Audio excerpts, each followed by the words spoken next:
ભારતવર્ષમાં બહુ ઓછા મહાનગરો છે કે જેમના જન્મદિવસની ઉજવણી થતી હોય છે। એમાંના એક ભાવનગરની સ્થાપના ઈસવીસન 1723ના અખાત્રીજના દિવસે કરવામાં આવેલી હતી। આજરોજ ભાવનગર તેનો 303મો જન્મદિવસ મનાવી રહ્યું છે।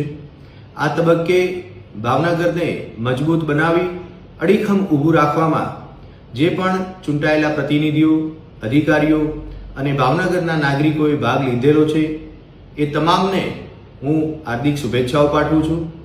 ખાસ કરી આઝાદી બાદના સમયમાં ભાવનગર રાષ્ટ્રીય એકતાના સ્તંભ તરીકે સમગ્ર ભારતમાં ઉપસી આવેલું હતું।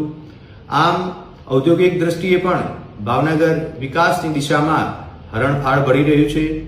આ ભાવનગરના જન્મદિવસના પાવન પર્વ નિમિત્તે હું ભાવનગર જિલ્લા પોલીસ તરફથી તમામ ભાવેણા વાસીઓને ખૂબ ખૂબ શુભેચ્છાઓ પાઠવું છું। જય હિન્દ।